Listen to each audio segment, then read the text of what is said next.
하나님의 말씀은 오늘도 호세아서 10장 9절부터 15절까지 보겠습니다. 호세아서 10장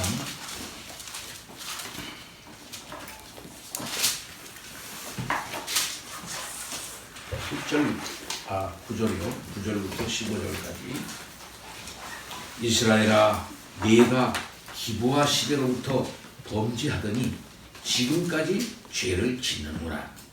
그러니 범죄한 자손들에 대한 전쟁이 어찌 기브아에서 일어나지 않겠느냐. 내가 원하는 때에 그들을 징계하리니 그들이 두 가지 죄에 걸릴 때에 만민이 모여서 그들을 치리라. 에브라임은 마치 길들인 암소 같아서 곡식 밟기를 좋아하나. 내가 그의 아름다운 목에 몽해를 메우고 에브라임 위에 사람을 태우리니 유다가 밭을 갈고 야곱이 흙덩이를 깨뜨리리라. 너희가 자기를 위하여 고기를 심고 인해를 거두라. 너희 묵은 땅을 기경하라. 지금이 곧 여호와를 찾을 때니 마침내 여호와께서 오사 공의를 빛처럼 너희에게 내리시리라.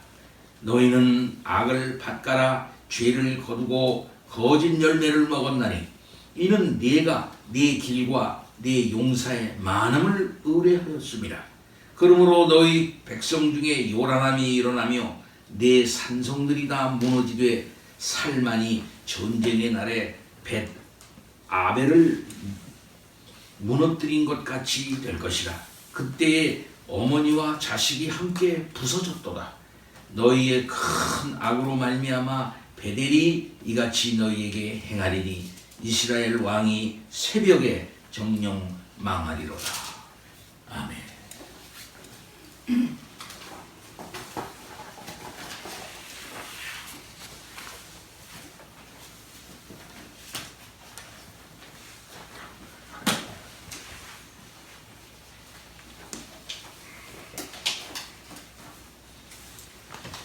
하나님께서 구약 이스라엘 교회에 대한 심판과 멸망의 말씀을 계속하고 계십니다. 과연 이스라엘의 모습이 오늘날 우리의 교회들의 모습이 아닌가 생각이 돼서 참으로 안타까움을 금할 수가 없는 것입니다. 구약 역사를 보면은 참으로 영광스러운 모습도 있고 거룩한 모습도 있고 참 속이 시원한 승리의 장면도 있지만은 안타까운 장면이 계속 이어질 때가 있는 것입니다. 바로 그것은 바벨론 포로 가기 전에 아스루로 인해서 망하기 전에 북방 이스라엘의 모습과 남방 유대의 모습입니다. 그때의 그 모습은 오늘날 한국 교회의 모습과 너무나도 흡사해서 바로 그런 모습들을 통해서 오늘날 우리들에게 하나님께서 많은 메시지를 주시고 있는 것이 아닌가 하는 생각이 드는 것입니다. 구약 이스라엘 백성에 대한 하나님의 심판이 있었다면 오늘날 교회에 대한 하나님의 심판도 있지 않겠나 이런 생각이 들어서 가슴이 떨리고 참으로 마음이 아픈 것입니다. 우리가 지난번 10절부터 18절 말씀에 18절까지의 말씀을 우리가 읽었는데 그때의 마지막 부분에 그때에 그들이 산더러 우리를 가리라 할 것이요 작은 산더러 우리의 무너지라 하리라 라고 그들이 그 당시 시대의 그 처참한 심판의 모습 앞에서 그 모습을 보고 있는 것을 봅니다. 이번에 중국의 우한시에서 발생하고 있는 이 코로나 바이러스에 의한 폐렴, 이것이 굉장히 심각한 상태로 전개되고 있는 게 아닌가 하는 생각이 들어서 우리 내외가 어제 그런 얘기를 했어요. 바로 이것이 하나님의 또 심판의 징조가 아니겠나라는 생각을 했습니다. 요한계시록에는 그러한 것들이 다 심판의 역사로 이제 나타나고 있는 것을 볼 수가 있죠. 우한이죠. 우한시가 이제 그 폐쇄가 봉쇄가 됐고 이제 우한시 안에서만 이제 저희가 된 게 아니라 중국 전체가 이제 해당 지역으로 이제 확대가 되었다. 보도에 의할 것 같으면은 제가 인터넷에서 보니까 감염자가 거기는 간호사가 이렇게 나와서 얘기를 하는데 몇만이 아니고 9만이 이르렀다. 9만 명 정도가 완전히 확진자로 나타나고 있다. 뭐 이런 식으로 이런 것들이 막 유포되고 있는 것을 볼 수 있습니다. 또 중국 당국의 이런 신문 보도라든지 보도는 도대체 믿을 수가 없어서 통계 지수를 정확하게 알 수가 없는 것입니다. 우리가 알기로는 중국 당국이 그것을 갖다가 해소할 만한 그런 능력이 없지 않나 이런 생각이 들어서 이제 이것도 지난번 사스 사태처럼 전 세계적으로 퍼지는 것이 아닌가, 오히려 그보다 더 심각한 게 아니겠나 이런 생각이 드는 것입니다. 하나님께서 이런 일들을 통해서 우리의 교만한 문명들과 교만한 인간 심리를 하나님께서 이제 응징하고 심판하고 계신 것이 아닌가 그런 생각이 드는 것입니다. 마지막 날 우리 주님께서 이 말씀을 인용을 해가지고 그때의 심판이 얼마나 가혹할 것인가, 무서울 것인가 하는 사실을 우리 주님이 말씀하셨죠. 그때 그들이 산더러 우리를 가리라, 작은 산더러 우리 위에 무너져라 하면서 아예 산이 무너져서 나를 덮는 게 낫지 저 하나님의 심판을 당하기는 너무나 무섭다 라고 이렇게 말하는 것입니다. 이런 심각한 말씀을 하시면서 지금 하나님께서 구약 이스라엘에게 대해서 계시의 말씀을 전하고 있는 것을 볼 수가 있습니다. 이스라엘의 죄에 대해서 계속 안타까운 말씀을 하고 있는 것을 봅니다. 그것은 뭐냐면 예전의 죄악이나 지금의 죄악이나 다르지 않다는 거예요. 그 사건을 뭐라고 얘기하냐면 기브아 시대로부터 범죄하더니 그랬어요. 9절에 보면 이스라엘아 기브아 시대로부터 범죄하더니 지금까지 죄를 짓는구나 이렇게 말씀하고 있습니다. 기브아 시대 범죄라고 하는 것은 사사 시대에 기브에 사는 깡패들이 한 레위인의 적을 윤간을 했어요. 그걸 윤간을 하고 그걸 갖다가 이제 다 이게 알려지게 되지 않았습니까? 그래가지고서 그것을 가지고 많은 이스라엘이 얼마나 분개를 했습니까? 그래서 온 이스라엘이 일어나가지고 베냐민 지파와 싸웠지 않았어요. 너희들이 그럴 수 있냐 하면서 그때 베냐민 지파가 몇 명 남았습니까? 용사가 아주 강했거든요. 베냐민 지파. 그때 베냐민 지파가 거의 망하게 됐어요. 600명밖에 안 남았어요. 600명밖에. 이게 역사적인 사실이에요. 사사기 19장 10절부터 20장에서 48절에 나타나는 역사적인 사실이에요. 이건 뭘 말합니까? 그 사사기 시대가 얼마나 방자한 시대였나, 얼마나 하나님으로부터 떠나 있음으로 말미암아 하나님의 그 법을 어기고 사는 시대가 되었나, 얼마나 불법한 시대가 되었나. 그래서 그 시대는 깡패가 그 시대를 주도하는 그런 시대가 됐다. 폭력이 난무하는 시대가 됐다. 다 자기 멋대로 행하는 시대가 됐다 하는 것을 상징적으로 드러낸 그런 모범적 사건이 기브아 사건인 것입니다. 그 베냐민 지파 사람들은 베냐민 자기네들의 깡패들이 그런 나쁜 짓을 했는데 그 베냐민 지파는 그것을 그냥 수수방관하고 말았어요.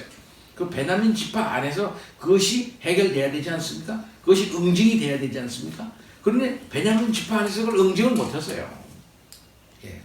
그렇게 되니까 하나님께서 이스라엘 전체를 들어서 베냐민 지파를 응징을 하신 사건인데 그 사건이 가지고 있는 역사적 의미라고 하는 것은 결국 어떤 것이냐면 하나님 앞에서 이스라엘 백성이 이토록 타락할 수 있다고 하는 사실을 말해주는 것이고, 그것은 곧 이스라엘이 망할 수밖에 없는 죄라고 하는 것을 보여주는 전조였던 거거든요. 하나님의 백성들이 타락하면 이렇게까지 타락한다. 결국 이러한 것에 의해서 그들이 하나님의 심판을 받을 수밖에 없다 하는 거거든요. 결국 그것은 그들도 죄지만, 깡패들도 큰 죄를 졌지만, 그들을 응징하지 못한 베냐민 지파의 사회적인 분위기, 그 사회가 그만큼 도덕적 수준이 타락했고 정화 수준이 타락했다고 하는 사실을 보여주는 거거든요. 근데 이것이 지금까지 죄를 짓는다 그랬어요. 그러면 그때 당시에 그 죄의 성격, 그런 것들이 지금 수백 년이 지났는데도 불구하고 계속해서 지금과도 똑같은 그런 사건이 지금도 일어나고 있다. 지금 일어나고 있는 모든 사건이 그것과 다를 바가 없다 하고 말씀하고 있는 것입니다. 이것은 이스라엘 백성이 극도로 아주 패괴해서 스스로를 구원할 수 없는 그런 어떤 도덕적인 파괴 현상, 그런 상태까지 왔다고 하는 사실을 말하는 것입니다. 이스라엘 백성들이 기브아 시대로부터 범죄하였으나 기브아 사람들과 베냐민 지파만 죽음을 당하였고, 그들은 형벌받지 않았고 멸망하지 않고 그대로 나름대로 존속해 왔다는 뜻입니다. 계속 똑같이 이제 이스라엘이 그 당시와는 달리 그러한 타락한 죄로 말미암아 이제 모든 이스라엘 자체가 그러한 죄에 해당된다. 그만큼 이제 600명밖에 안 남은 베냐민 지파가 다 망한 것처럼, 전적으로 많이 망하고 아주 망한 것처럼 이스라엘 전체가 그런 심판 앞에 직면해 있다라고 하는 사실을 지금 말하고 있는 것입니다. 그래서 10절에 보면 내가 원하는 때에 그들을 징계한다고 말씀합니다. 하나님께서 정해놓으신 때가 있다는 거예요. 불의한 자를 징계하시는 그런 때가 있다는 것입니다. 네. 이때에 그러한 죄에 대하여 내가 철저히 응징하겠다 하는 것입니다. 깡패와 같이 그렇게 폭력으로 여자를 윤관하고 그런 거, 그리고 그러한 것들을 그대로 내버려둔 그러한 사회, 그런 도덕적으로 완전히 파괴가 되어져 있고 사회적인 자기 그 판단 능력이 상실되어져 있고 정화 능력이 상실되어져 있는 그런 사회에 대해서 내가 그냥 내버려두지 않겠다 라고 말씀하고 있는 것입니다. 내가 그걸 징계한다. 근데 그들의 죄는 두 가지라고 얘기하고 있어요. 그들의 두 가지 죄에 걸릴 때에 그랬어요. 두 가지. 그 두 가지 죄가 뭡니까?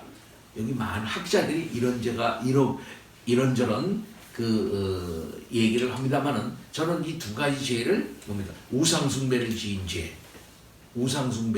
죄. 그 다음에는 다윗 왕가를 떠난 죄. 하나님께서 분명히 다윗하고 약속을 했거든요. 다윗하고 약속을 해서 그 다윗의 왕통을 통해 가지고 메시아가 있게 하겠다.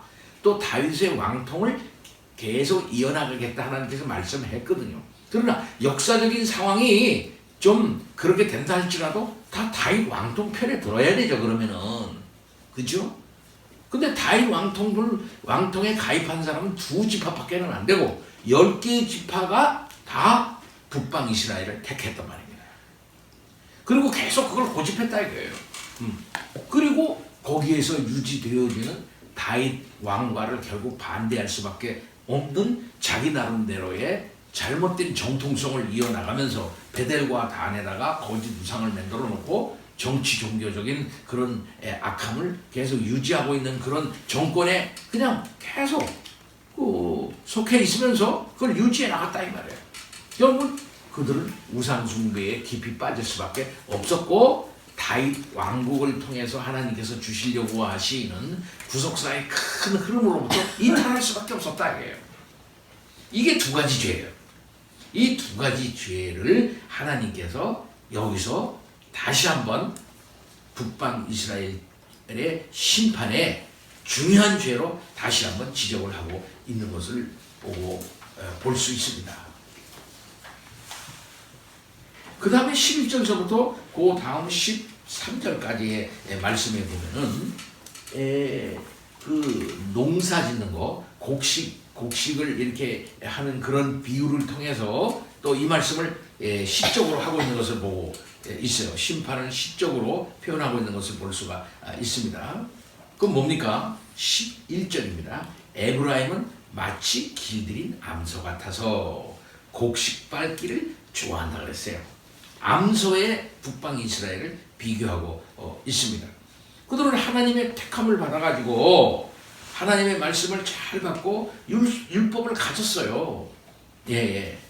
그들은 선지자와 제사장들에 의해서 말씀으로 훈련을 받을 수가 있는 그런 자들이었습니다. 그런 차원에서 뭡니까? 여기서 길들인 암소라 그랬어요. 잘 길들인 암소. 암소가 잘 길들여져 있으면 좋죠. 그렇죠? 그런 상태는 암소가 행복한 것이고 또 그런 길들인 암소를 통해 가지고 농사를 잘 지을 수가 있다 이 말씀입니다. 그리고 그 암소는 곡식 밟기를 좋아한다 그랬어요. 곡식 밟기를. 곡식을 밟는다 하는 것은 길들인 암소가 대단히 행복한 때예요. 곡식을 밟는다고 하는 것은 그만큼 이렇게 나락을 깨트리기 위해서 나락이 이렇게 했잖아요. 그럼 나락을 막 이렇게 떨어뜨리는 거죠. 나락과 이 나락이 그 있잖아요. 막 밟아가지고 나락을 이게 껍질을 벗기고 뭐 이렇게 해서 그걸 추스리는 그런 작업을 말하는 거예요. 결국 추수의 한 방법이에요. 그러니까 이거는 굉장히 좋은 거예요. 예. 그런데 이렇게 해서 그들이 하나님에 의해서 길들여지고 말씀에 의해서 길들여져서 정말 좋은 열매를 맺고 이렇게 해야 할 판인데 그들은 그렇지 않다. 북방 이스라엘 백성들이 율법이 요구하는 의무와 책임은 멀리하면서 율법이 허락한 복만을 받기를 소망한 것을 나타낸 것입니다. 곧 하나님에 의해서 잘 길들여진 상태라면 하나님에 의해서 잘 이렇게 구조되어진 상태라고 한다고 같으면 하나님과의 관계 속에서 그것을 잘 지키면서 살았어야 한다.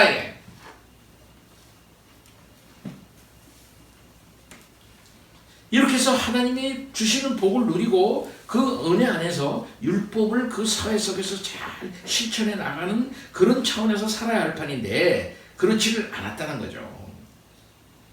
그러니까 북방 이스라엘 백성들은 하나님이 허락해 주신 복을 받아 누림으로 말미암아 크게 번성했음에도 불구하고 그들은 다른 신을 섬기고 말았다 이 말씀.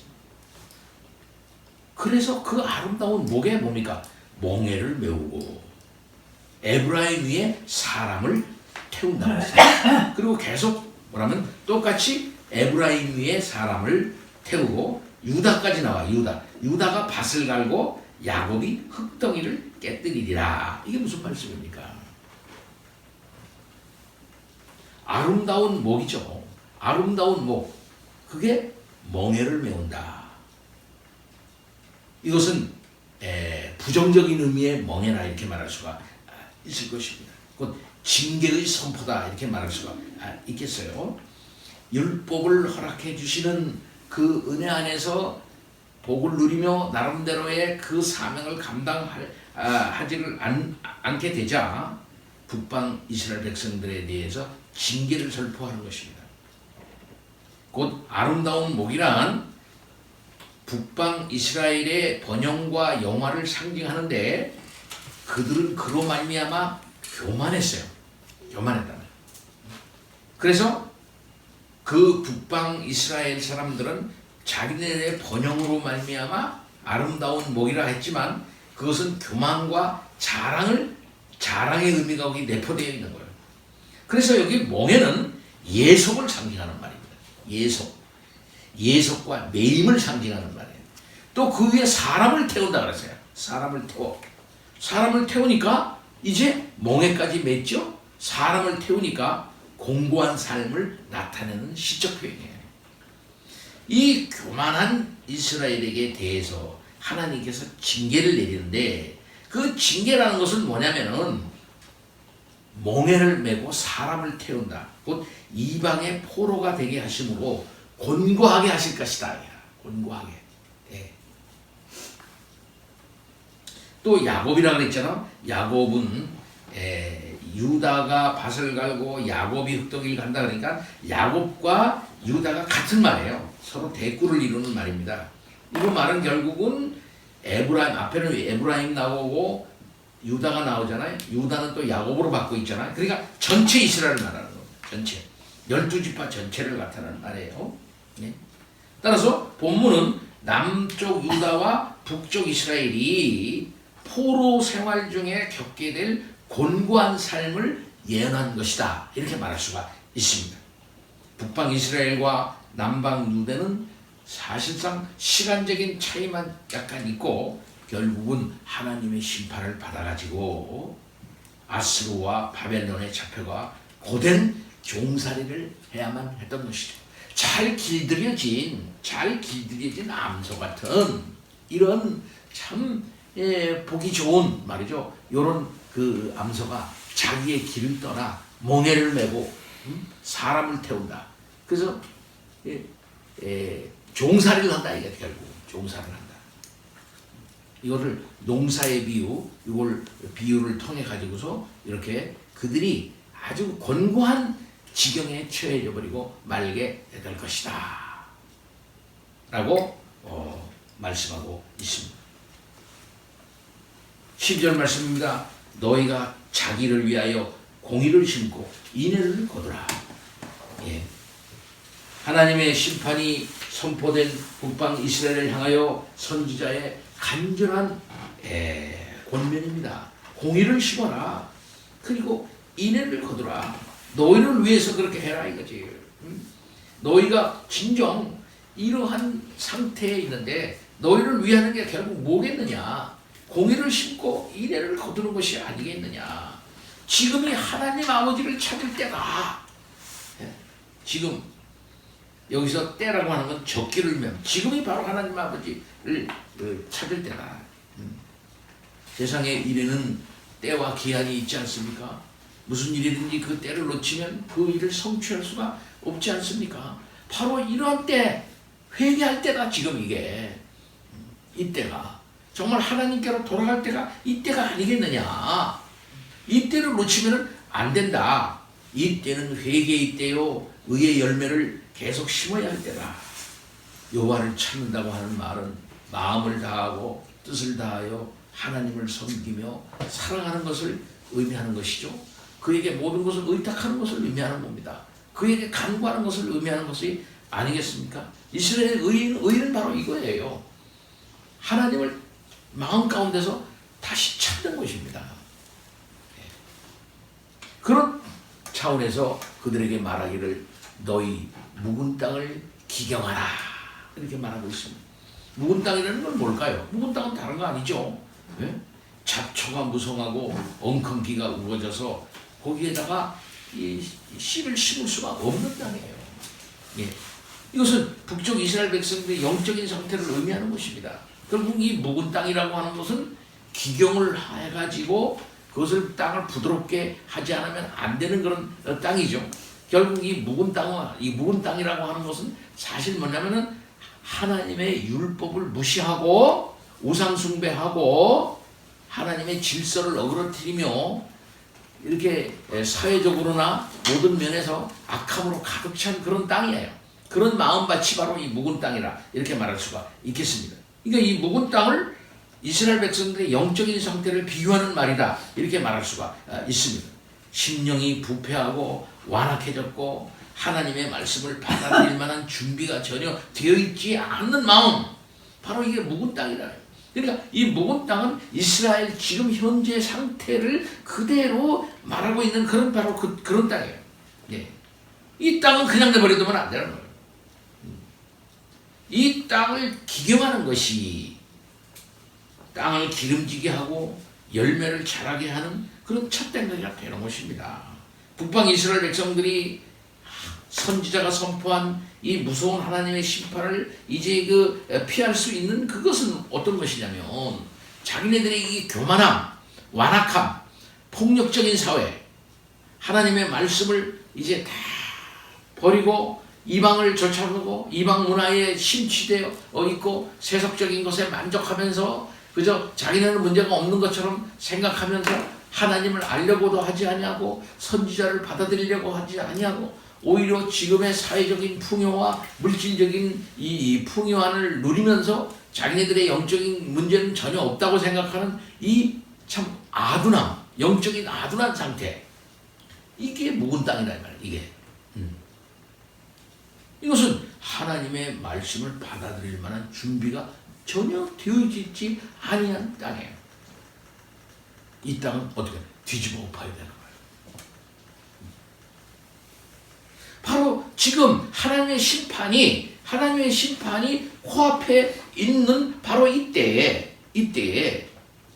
하나님께서 말씀하시기를 내가 원하는 때에 그들을 징계하리라 그랬잖아요. 그 징계하는 때가 이제 이르렀다 이거예요. 두 가지 죄에 걸릴 때에 만민이 모여가지고 그들을 치리라 그랬는데 만민이라는 게 누구였습니까? 만민이라는 것은 다른 게 아니라 당시 다른 모든 이방인들을 말하겠죠. 결국 뭐냐입니까? 북방의 아수르는 북방 이스라엘은 아수르, 그 다음에는 남방에는 바벨론, 이런 자들 이방인들이에요.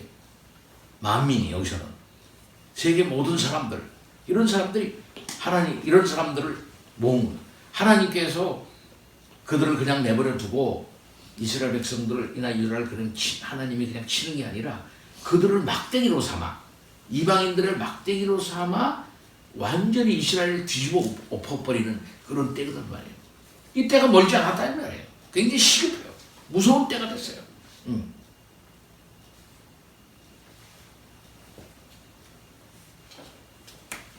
그러니까 이때에 그 교만함과 하나님을 잊어버린 그들이 자기의 마음을 뒤집어 엎어야 한다는 거예요. 마침내 그렇게 하면은 여호와께서 오사 공의를 비처럼 너희에게 내리시리라. 회개할 때 임한 결과죠. 회개할 때 임한 결과. 하나님께서 하나님의 구원을 이렇게 내리실 것이다 라고 그들에게 말하고 있는 것입니다. 하나님은 죄인들이 진실한 마음으로 그들에게 오면은 만나주시고 은혜를 주시는 자비로운 하나님 아닙니까? 예. 이럴 때 하나님 이렇게 말씀하고 있는 거예요. 그 심판이 앞에 있는데도 불구하고 간절한 마음으로 다시 촉구하고 있는 하나님 아버지이십니다. 그러나 13절 말은 너희는 악을 밭가라 죄를 거두고 거짓 열매를 먹었다고 그랬어요.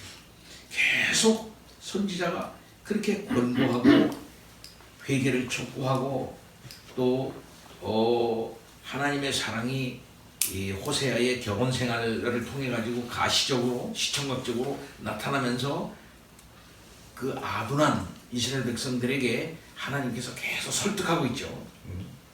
그러나 그들은 반대로 하고 있는 것을 볼 수가 있어요.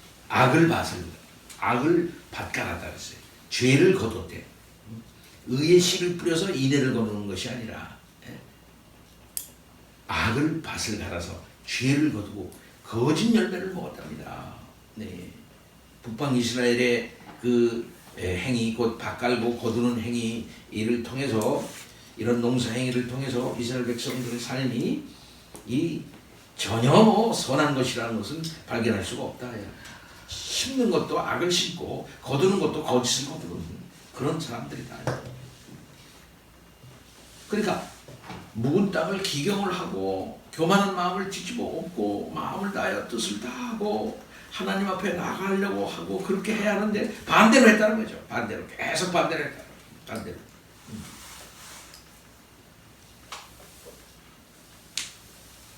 거짓 열매를 거뒀대요. 이런 죄악된 행위를 하면서 그 삶이 옳다고 하는 확신 속에서 계속 행했다는 것입니다. 잘못된 확신이에요. 잘못된 확신.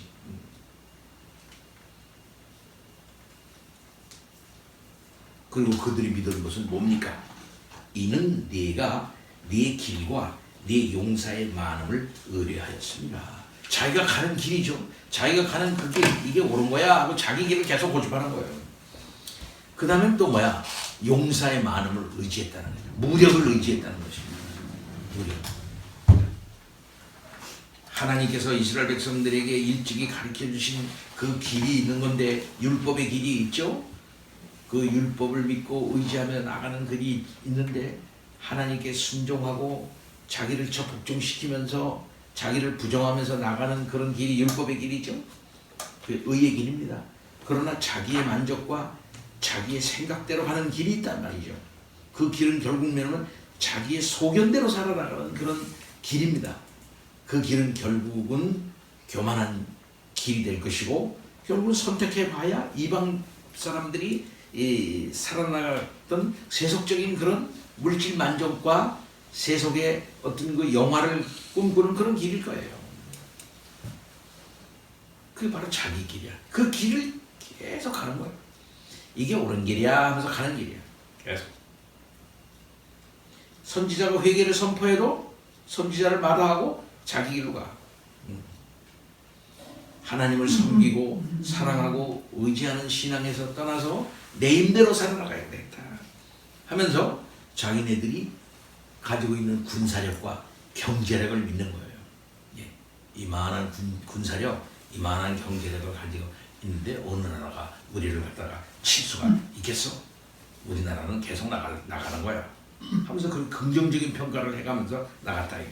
근데 그것은 곧 하나님이 원하는 그런 길이 아니다. 이스라엘이 승리할 수 있었던 것은 그들의 군사력에 의해서 이스라엘이 유지된 게 아니었지 않습니까? 이제까지 하나님을 의지하고 하나님과 동행함으로 말미암아 하나님이 지켜주시는 그 한도 내에서 그들이 승리할 수 있었던 것이거든요. 이 승리의 원인, 승리의 그 중요한 분기점에서 하나님을 잊어버림으로 말미암아 그들은 패망할 수밖에 없었던 거 아니에요. 그래서 14절입니다. 그러므로 너희 백성 중에 요란함이 일어나며, 요란함이 일어나며. 그래서 내 백성들이, 내 산성들이 다 무너지고 살만이 전쟁에 벨아웬을 무너뜨린 것 같이 될 것이라. 그때에 뭡니까? 어미와 자식이 함께 부서졌도다. 예언적 과거로 말하고 있습니다. 이것도 너무나도 확실하기 때문에 미래에 일어날 일이지만은 너무나도 확실한 것이기 때문에 예언적 과거로 지금 얘기하고 있습니다. 하나님을 버리고 자행자지한 북방 이스라엘에 하나님의 심판이 임해서 그 결과가 얼마나 비참할지를 보여주는 구절입니다. 이방의 치밀을 받아 그들이 그토록 의지하던 산성, 이게 뭡니까? 앞에서 말하던 경제력이죠. 무력이죠. 그들의 산성과 요새가 그냥 파괴되어지고 그 백성은 무참히 살육당하는 것입니다. 똑같은 날에 그때 어미와 자식이 함께 부서진대요. 예. 부모와 자식이 함께 똑같은 날에 죽는 거예요. 얼마나 무섭습니까? 이 요란함이라지, 요란함이라는 것은 무슨 소리입니까? 이것은 무너지는 소리예요. 무너지는 소리. 적군이 돌격해오는 소리입니다. 적군이 소리를 지르면서 요란함이 일어나며 라는 것은 적군이 홍수처럼 무서운 기세로 침략하며 올 것을 시사하고 있는 거예요. 어미와 자식이 함께 부서졌더라. 그때 파괴와 살육의 그 심각함을 나타내는 말이에요. 자비라는 거 없다는 거지. 자비라는 거는 살만이 전쟁의 날에 벳 아벨을 무너뜨린 것 같이 그랬어요. 70인역에는 벳 아벨을 여호와의 집이라 번역을 했어요. 살면은 여로보암 2세의 아들 스가랴를 죽이고 여로보암의 집을 멸망시킨 살룸을 가리킬 것이다 라고 이제 그 학자들은 얘기를 합니다. 그리고 벳 아벨은 구체적인 지명이 여기 나와 있는데 어딘가 확실하게 알 수가 없어요. 이게 어디인지. 15절입니다. 너희의 큰 악으로 말미암아 베델이 이같이 너희에게 행하리니 그랬어요. 베델이 이같이 행하리니. 하나님에 대한 심판의 원인이 북방 이스라엘이 죄에 있다고 하는 말을 여기서 하고 있는 것입니다. 예, 큰 악이다. 예? 근데 이것은 죄의 죄라는 말입니다. 죄의 죄, 죄의 죄. 너희의 죄의 죄로 말미암아 이런 뜻이에요. 너희의 죄의 죄로 말미암아. 여기 베델이 이같이 너희에게 행하리니라는 말은 이 살만이 이 벳 아벨에서 행한 잔인성을 베델이 북이스라엘에게 행한 것이라는 말로 북이스라엘의 멸망과 파괴의 원인이 어디에 있다고 말하는 거예요? 베델에 있다 이렇게 말하는 거예요. 베델에 있다. 그러니까 이렇게 잔인하게 북방의 민족이 와가지고 너희를 쳐서 그날에 너희의 산성이 무너지고 요란하게 쳐들어와가지고 어미와 자식이 한 날 죽는 이런 전쟁의 날 이런 참화를 겪는 이 원인이 어디 있느냐? 이 원인은 북방 이스라엘 백성들이 쳐들어왔기 때문이 아니다. 쳐들어왔기 때문이 아니고 베델이 같이 너희에게 행한 거라는 거야. 베델이 같이 행한 거야. 그 베델은 뭡니까? 베델은 뭐예요? 베델은 여로보암 1세가 세운 남쪽의 베델이에요. 남쪽의 베델과 북방의 단이거든요. 거기에 금송아지 우상을 세우지 않고 이것이 너희를 이것이 여호와다 이렇게 말하면서 예루살렘까지 갈 게 없다. 여기서 다 종교적인 심리를 만족시켜라 했던 그런 것이라 이 말이에요. 바로 그 베델이에요. 베델. 이런 북방 이스라엘의 멸망과 파괴의 원인이 베델의 금송아지 숭배에 있다 라고 하는 것을 확실하게 여기서 얘기하고 있는 거예요. 그러니까 너희의 멸망의 원인이 내부에 있다 이렇게 말하는 거예요. 내부에 있다. 내부에 있다.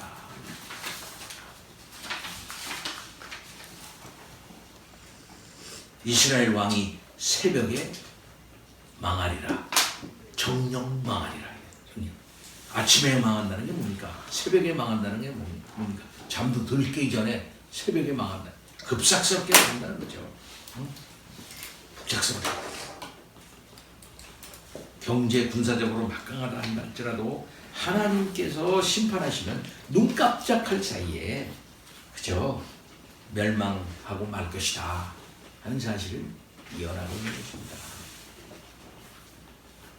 우리가 역사적 교회의 이 멸망과 심판에 대해서 생각하지 않을 수 없습니다.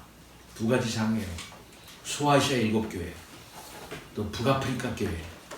북아프리카는 엄청나게 좀 신학적으로도 대단했던 거예요. 히포의 어거스틴 그러잖아요. 히포의 어거스틴 하면은 지금 리비아예요. 거기가 리비아. 히포. 거기에 알렉산드리아라고 있었지 않습니까? 거기는 뭐 굉장한 도시였어요. 기독교 도시야 완전히 그냥 그쪽이 북아프리카가. 근데 지금 아그리 기독교적인 저기가 사급서리지 않았어요. 그리고 기독교 학문도 싹 흘러들이고요. 그다음에 소아시아 말이죠. 소아시아. 안디옥 학파 있죠. 이쪽에 북아프리카 학파, 저번에 그리스를 헬라, 라틴학 저기, 그 다음에는 로마 저기요, 그 다음에 소아시아, 그 세 군데 크다는 거 저희가 있죠. 지중해 연변에 말이죠. 소아시아 7개 다 어디 갔어요? 안디옥 교회 다 어디 갔습니까? 역사적 교회는 부침이 있는 거예요. 역사적 교회. 그걸 알아야 돼요. 교회는 영원하다. 역사적 교회는 영원하지 않습니다. 역사적 교회는 영원하지 않아요. 그건 알아야 돼요. 교회는 영원해. 주님의 보편교회는 영원하죠. 보이지 않는 교회는 영원하죠. 그러나 보이지 않는 교회는 영원하지만 보이는 교회로서의 유형적 교회는요. 역사 속에서 그 유형이 사라질 수 있다는 걸 알아야 돼요. 모습이 없어질 수가 있어요. 교회가 어디 갔지? 사막으로 갔죠? 교회가 어디 갔지? 아예 없어졌어. 맥이 끊겼어. 이렇게 될 수가 있어요. 할아버지 믿었던 믿음이 아버지, 아들, 손자로 이어지는데 중간에 끊겨가지고 나중에 그들이 다 다른 신자가 될 수가 있어요. 우리가 잘 알지 않습니까? 헬만 헤세가 선교사의 아들이야. 독일 선교사의 아들이야. 그래서 인도로 같이 갔어, 어릴 때. 헬만 헤세가 아버지 따라서 인도로 같이 간 거야. 인도에서 배운 게 뭐예요? 불교를 배워가지고 가지고 왔어요. 그 기독교를 버렸어요, 그 사람은. 그래가지고 유럽에 인도의 불교를 전한 사람이 누구냐면 헬만 헤세예요. 그래서 그 사람이 시달다라는 그런 그 소설을 쓰지 않았어요. 그건 불교 신자가 되어가지고 그가 독일에 다시 돌아와가지고 불교의 신비주의, 불교의 그걸 전한 사람이 누구냐? 그게 헬만 헤세예요. 선교사의 아들이야.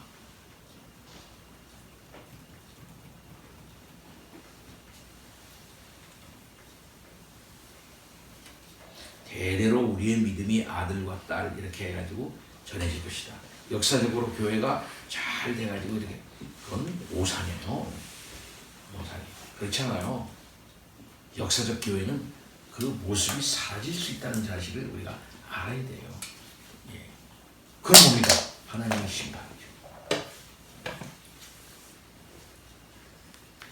우리가 요한계시록을 다 보면 소아시 7교회에 대하여 우리 주님이 말씀하지 않습니까? 너희가 성령이 하신 말씀을 들을지어다. 너희가 그렇게 할 때는 이렇게 하겠다. 그 모습이 그대로 나타났습니다.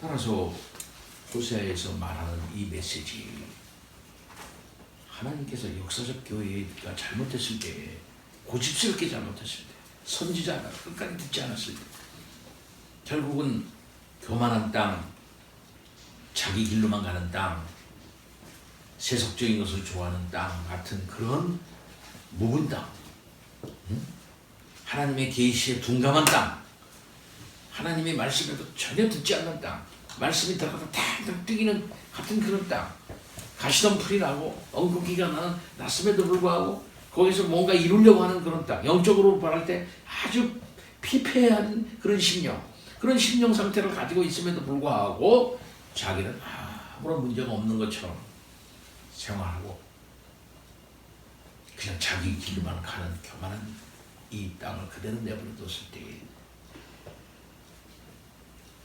결국에 하나님께서는 그 유형적인 모습도 다 파괴시켜버리는 그러한 하나님의 무서운 심판이 있을 수 있다는 사실을 우리는 알아야 돼요. 그것은 하나님의 이 세계를 운행해 나가는 역사 속에서 알 수가 있지 않습니까? 무수히 많은 제국들과 고대의 제국들과 무수히 많은 그 제국이 세운 신전들과 그 신전을 유지하려고 했던 운영체계로서의 제사장들과 많은 그 종교 집단들이 다 어디 갔어요?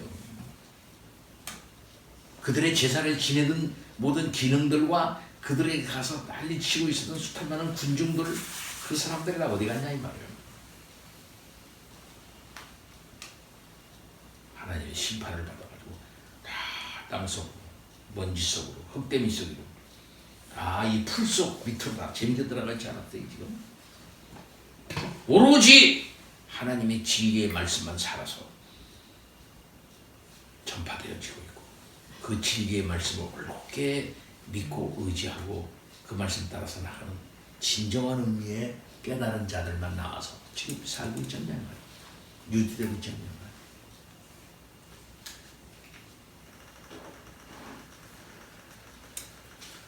그러니까 역사적 교회의 부흥과 발전과 그 상을 가시적인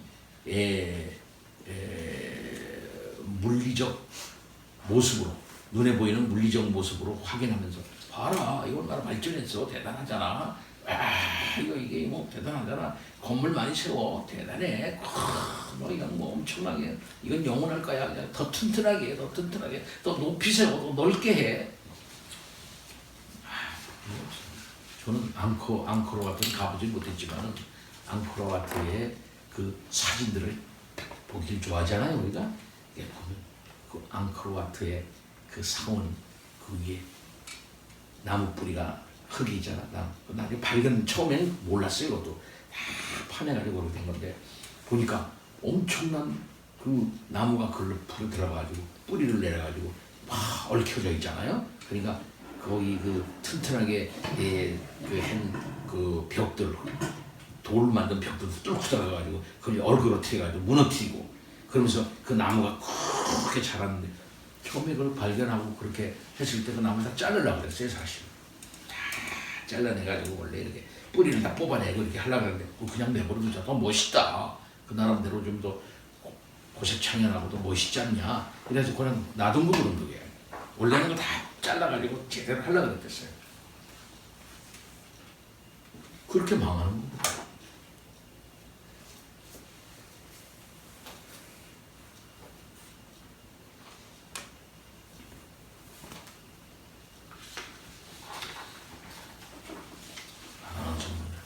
인간이 만든 부산물로서의 악의 부산물로서의 모든 교만한 건축물들과 교만한 문명과 거기에 의지해가지고서 인간 자신도 교만하고 그렇게 한 그런 모든 것들이 오래갈 줄 알지만 우리 종교 시설들과 모든 교만한 것들을 다 지금 우리나라에 이단들이 만들어 놓은 그 산속에 만들어 놓은 막 궁궐 같은 데가 많아요. 우리나라 이단들이 만들어 놓은 이상한 궁궐 같은 거 막 엄청나게 막 대단합니다. 네. 하나님이 다 웃으시는 거예요. 한 번에 후 바람 불면은 다 먼지같이 흐트러지고 말 겁니다. 오로지 하나님의 진리만 살아서 결국에는 울려 퍼지게 될 거예요. 오늘날의 호세아의 말씀이 그대로 살아서 그것을 증명해 주기는 것처럼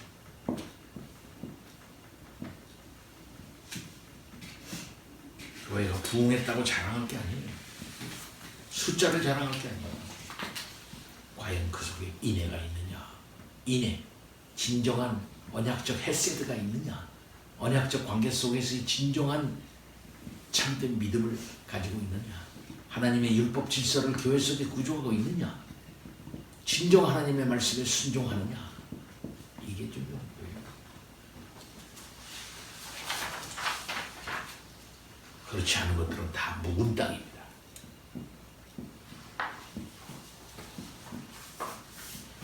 다 같이 하나님 아버지, 하나님의 말씀 앞에 머리를 조아립니다. 오늘도 하나님의 말씀은 살아있어서 우리의 심령을 때립니다. 그때 선지자의 외침처럼 오늘날에도 우리 심령 속에 울려 퍼지게 하여 주옵소서. 교만하지 않게 하여 주옵시고 울며 회개하며 하나님 앞에 온전히 서는 우리들이 되게 해 주옵시기를 원합니다. 이 모든 말씀 예수 그리스도 이름으로 기도하옵나이다. 아멘.